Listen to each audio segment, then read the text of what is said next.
WMAR 2 Sports presents the Brooks Financial Group Turkey Bowl 2020. The rivalry takes a timeout. Well, hi, everybody. The game doesn't go on, but the show goes on. Scott Garceau with my football and Channel 2 partner, Keith Mills.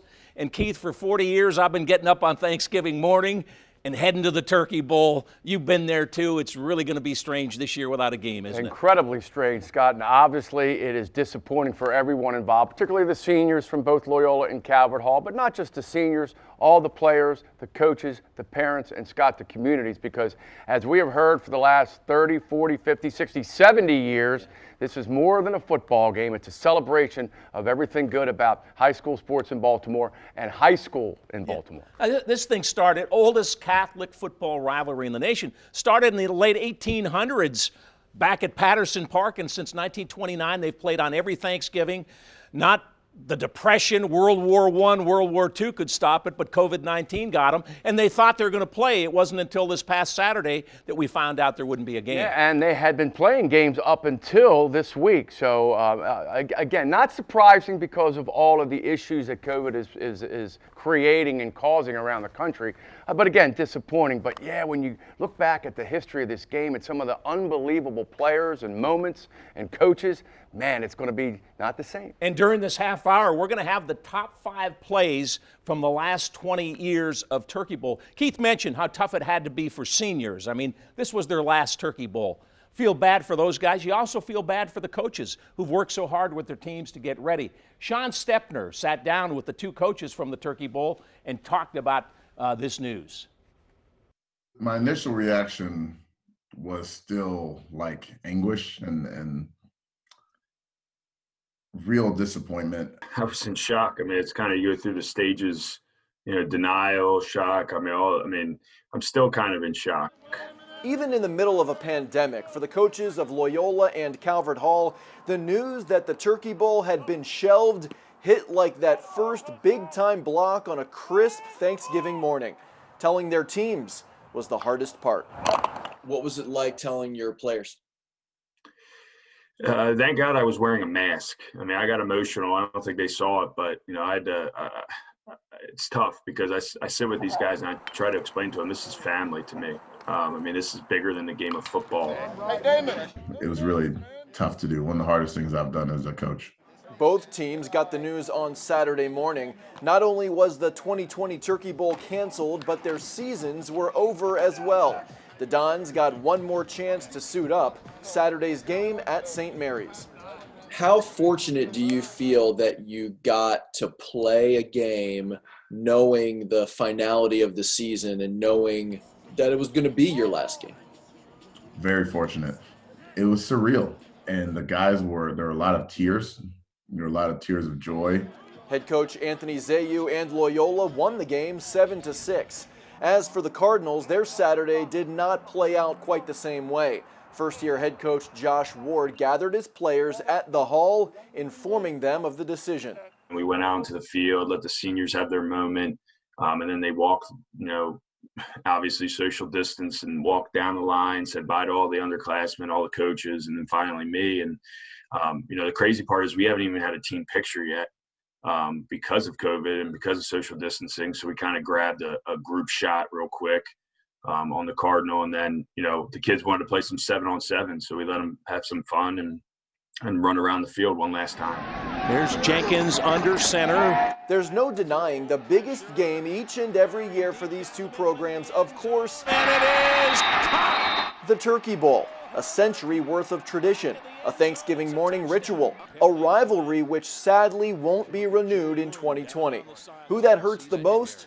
The seniors, who for 4 years look forward to playing this game in their final high school season.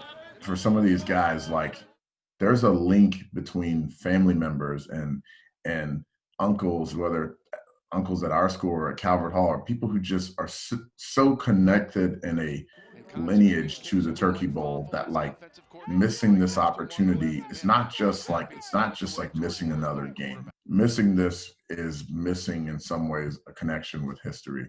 But all involved understand the underlying reason for missing it this year. football's a game, but there's a bigger picture out there, and you know, our health and our safety of our kids is top priority, and that kind of showed here. Well, you know, 2,000 people, over 1,000 people hospitalized. I mean, this is getting worse than at the beginning. So I think seeing the bigger picture is definitely something these guys take from it.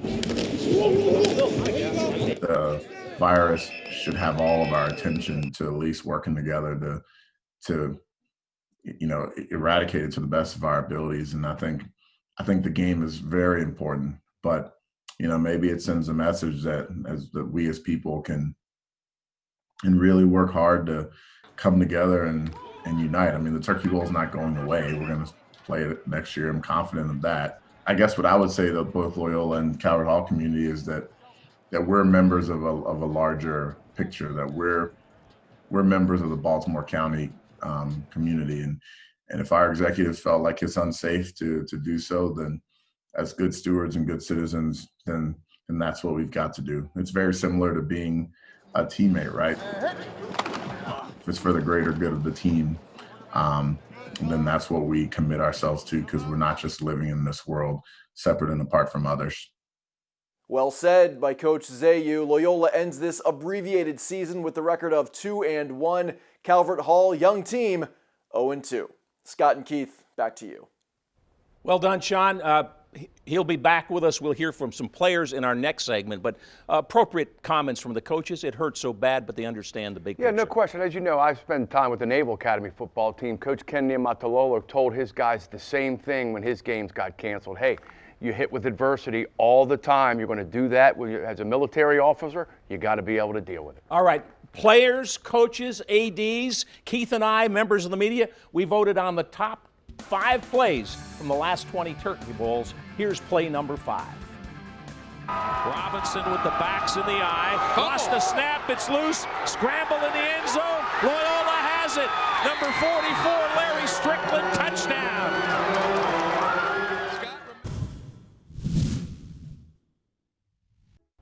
Welcome back to the Brooks Financial Group Turkey Bowl Kickoff.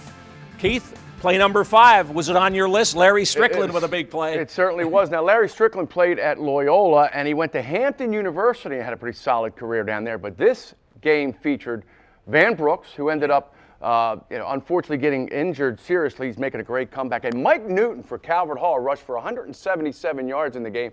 Ended up playing a couple of years with the Indianapolis Colts. Pretty a lot cool. of talent on the field. Hey, it was tough to we got the list to 20 and went to work and got it down to 5, but I just want to tell all these players for Loyola, Joe Lennon, Brandon Floyd, Jake Kleiss, Damon Hazelton, and that playmaker that we watched last year, Jordan Moore. You guys were on that list. Calvert Hall, Nick Williams, Brandon Neverdon, Wantez McCray picked up a fumble, Keith, and ran for about a day and a half. That was a terrific play. B.J. Watson, T.J. Massey, Mike Campbell to Chris Cooper, 89-yard bomb. You remember that one? That was on my list, yes. Yeah, and then Cole Herbert, too, was what a player he was. Fantastic So all player. those plays got strong consideration. They're part of the history. It's about the players, right? We heard from the coaches. Sean sat down with some of the players that were expecting to play in the Turkey Bowl this year on Thanksgiving.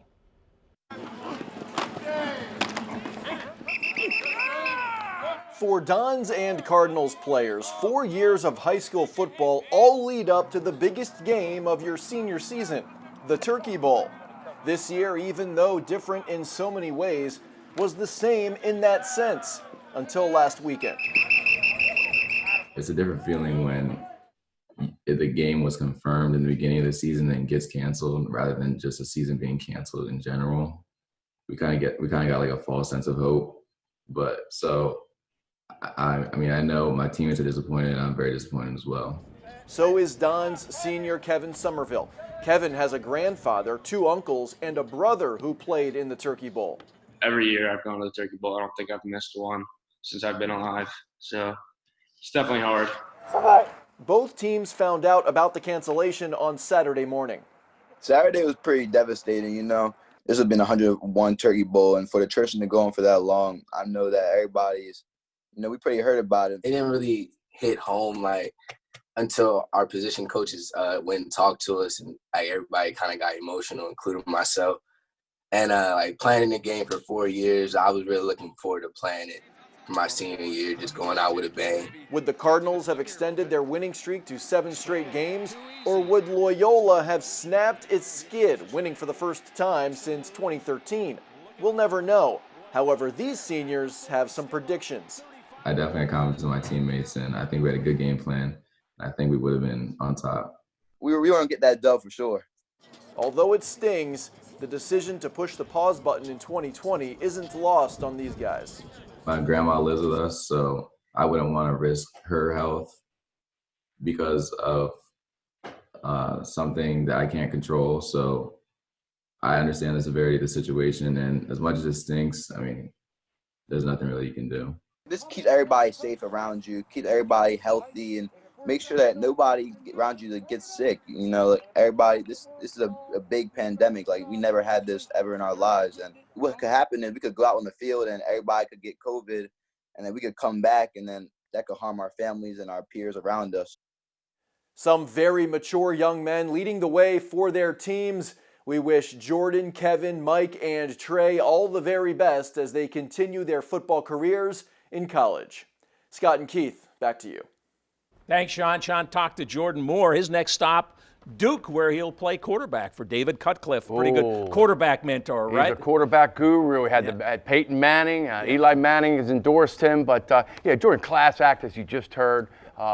Sees the big picture, Scott, and that's what's important. Great leader already, and looking forward to seeing him in the ACC. All right, top 5 in the last 20 Turkey Bowls. Play number 4 coming up. This one was tied.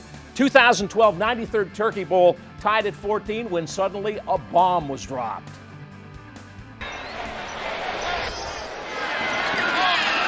Coons throwing the bomb. It's caught at the 50, down the sidelines.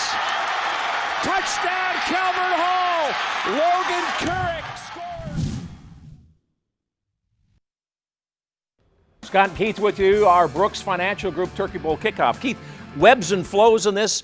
Calvert Hall's had the upper hand lately. Loyola still leads the series 49, 43, and 8 ties. Rick White takes us to Loyola Blakefield right now. Education and a place to learn has always been very important at Loyola. But this new, innovative learning center, well, it's going to be a game changer. This 46,000 square foot building will house the middle school and includes science labs, an art studio, music room, and learning commons for all grades, plus much more. Yeah, in many ways it's a turning point, I think, for the school. It's a game changer for the student experience here on campus and also for our faculty and staff.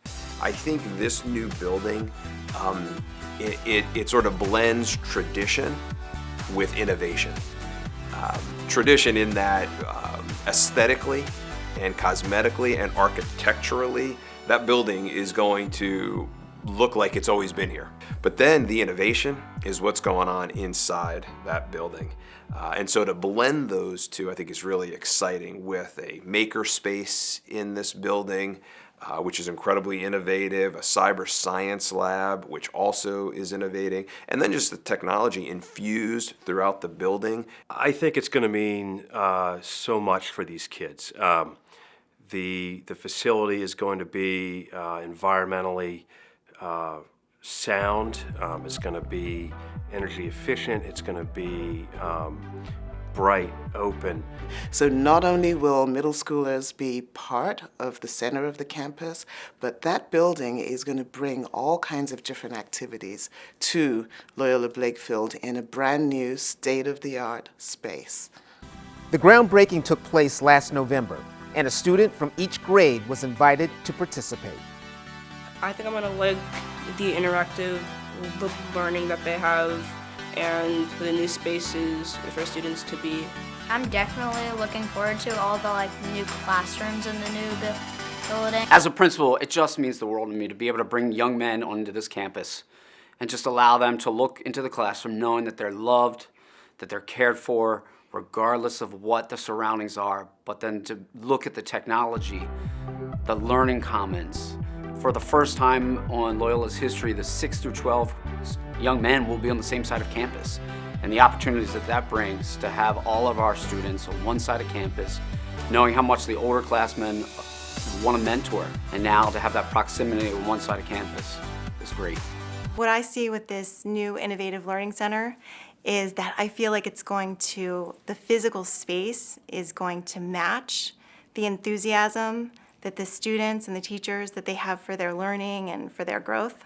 The building is well designed, it's on budget, it's on time, it's getting ready to open. I've been able to observe the construction, and it's a beautiful building. It's going to be a wonderful space.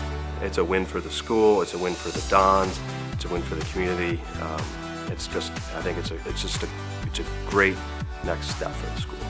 I really think about the incredible generosity of our benefactors who made this happen. So I am moved beyond words and excited to just have been a part of this moment in history for our school that I will cherish and I will think about often.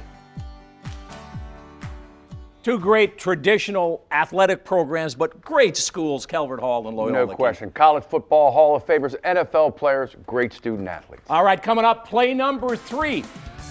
Second overtime, and maybe the craziest play in Super Bowl, Turkey Bowl history. Could have been. Davison Brown in the backfield, quarterback option on the keeper. Fumble! He caught it, scored! He caught the fumble and scored the touchdown! In the last 20 years of this Turkey Bowl, some great plays. Here are the 2 voted the best. One play for the money. Here it comes.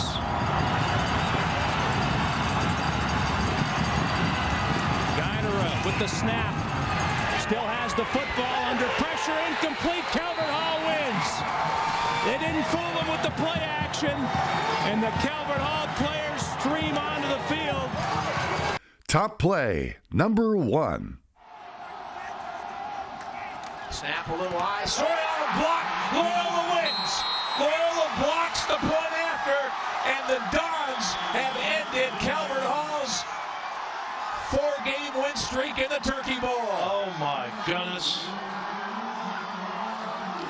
Heartbreaking way to lose for Calvert Hall, but a thrilling win for the Loyola Dons as they celebrate the first overtime win in 94 years of Turkey Bowl play. Jake Nordhausen with the block, Keith. We'll all remember that one. Brand Hall's Dons won at 21-20. Yeah, we'll see a couple of replays of this, Scott, and he kind of busts through, gets bounced off the center and blocks it. But Jake was an all-state wrestler at Loyola, ended up going to the U.S. Military Academy, transferring to Rutgers to play lacrosse, as we see. One of the great plays in Loyola Calvert Hall history. The band is on the field, basically. Yes, indeed. They went crazy. The students were on the field. And look, he got kind of bumped into the center there and got his balance back and made the play. There was some controversy. Was he offside? He anticipated. It was real close. There was no penalty called. It was a great play. Absolutely. All right, from all of us who have shared so many Turkey Bowl memories with you, we wish you a happy and safe holiday weekend. Hope to be back with you for Turkey Bowl 101 next year. Happy Thanksgiving, everybody.